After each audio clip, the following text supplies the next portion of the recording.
Mummy मुझे तबीयत खराब में काम करना बिल्कुल पसंद नहीं। अरे इतनी देर तक मैं कैसे सोती रह गई।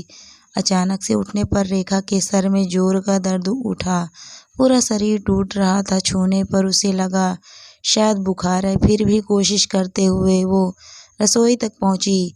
देखा उसकी सास मालती जी पूड़ी बना रही थी। माँ के चेहरे पर नाराजगी का भाव देखते हुए रेखा ने कहा, लाइए माँ, मैं बना दूँ। अब क्या बनाएगी, सब तो बन ही गया है। माँ मेरी तबीयत थोड़ी ठीक नहीं है, इसीलिए आज उठने में थोड़ी देर हो गई। तुम सोती रहो, तुम्हारे भरोसे रहता तो आज भूखा ही ऑफिस जाना पड़ता। वो तो अच्छा है माँ कुछ दिनों के लिए माँ हमारे साथ रहने आ गई, नहीं तो रेखा को अपनी सास की बातों से इतना दुख नहीं पहुंचा जितना अपने पति रमेश की बातों से। रेखा अपने पति के साथ शहर में रहती थी। उसका एक छोटा दुधमुहा बच्चा था। उसको देखने के लिए उसकी सास मालती जी शहर आई थी। बहू की तीमारदारी ना करनी पड़े इसलिए मालती जी डिलीवरी के समय आई नहीं थी और रेखा की डिलीवरी के समय उसके पति ने उसका थोड़ा बहुत ध्यान रखा था।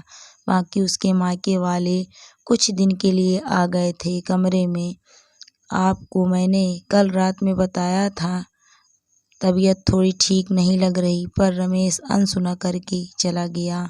बच्चे को दूध पिलाने के बाद रेखा रसोई में आ गई। अब खड़ी रहेगी या कुछ हाथ भी चलाएगी। रेखा ने रसोई घर में रखे बर्तन को देखा। सिंक में बर्तनों का अंबार लगा हुआ था। मालती जी ने आलू की सूखी सब्जी और कुछ पूड़ियाँ बनाई थी। उनके बेटे को बहुत पसंद है, शायद इसीलिए। पर रेखा की खराब तबीयत के बारे में पूछना किसी ने ज़रूरी नहीं समझा। रेखा ने मेडिसिन्स खाकर बुखार में ही घर के सारे काम किए। उसके ससुर जी को हल्का नाश्ता पसंद था, उनके लिए अलग खाना बनता था। मालती जी को चटर पटर खाने का आदत है, आए दिन कुछ न कुछ बनवाती रहती थी। रेखा का बच्चा अभी बहुत छोटा था, उसका भी ध्यान वो खुद रखती थी।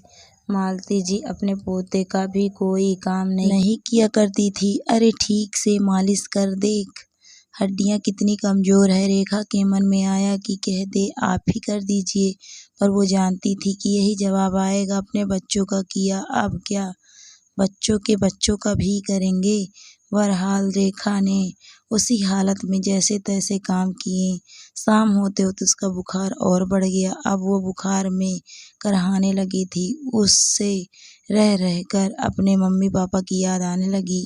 कैसे उसे थोड़ा बहुत भी बुखार हो जाता था तो घर के सारे लोग उसकी देखभाल में लग जाते थे। यहाँ तक कि छोटी सी छींक पर भी मुझे आराम करने का मौका मिल जाता था। मम्मी कितना कहती थी, इतना लाड प्यार ससुराल में नहीं मिलेगा, काम करने की आदत डाल, पर मैं ये कहकर भाग जाया करती थी, मम्मी मुझे तबीयत खराब में काम करना बिल्कुल नहीं पसंद। ओह, अब अपनी पसंद कहाँ, अब तो दूसरों की पसंद का ध्यान रखते रखते अपनी पसंद भूल चुकी हूँ।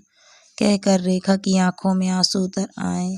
खुद को बहलाते हुए, अपने मन को समझाते हुए यही कहती है, तब का समय अलग था। फिर भी समय तो बीत जाता है पर यादें ही साथ रह जाती है।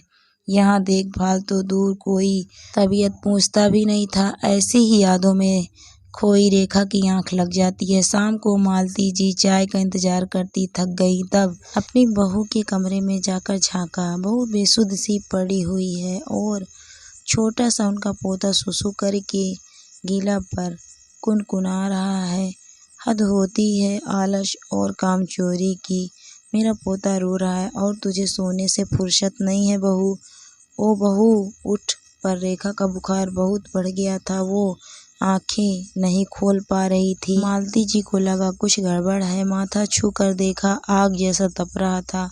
आनन फानन में बेटे को फोन किया। डॉक्टर ने कहा अगर सही समय पर इनका बुखार कम नहीं होता तो इनको दौरे भी आ सकते थे और कमजोरी भी बहुत है। क्या इनकी ठीक से देखभाल नहीं हो रही? डॉक्टर की बात सुनकर रेखा का पति सकपका गया, जैसे कोई चोरी पकड़ी गई हो। सुबह ही तो रेखा मुझसे कह रही थी कि, और मैं उसकी बात सुने बिना चला गया। ओह, शर्म आनी चाहिए मुझे, जो पत्नी मेरे सुख के लिए दिन रात एक कर कर देती है उसका मैं हाल चाल पूछना भी ज़रूरी नहीं समझता।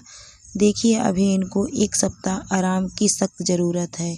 जी डॉक्टर साहब। डॉक्टर के जाने के बाद मालती देवी का बड़बड़ाना शुरू हो गया। लो अब बहू की खिदमत करो, इससे अच्छा तो मैं गांव चली जाती हूँ। सुन बेटा मेरा टिकट करा दे, बस करो माँ।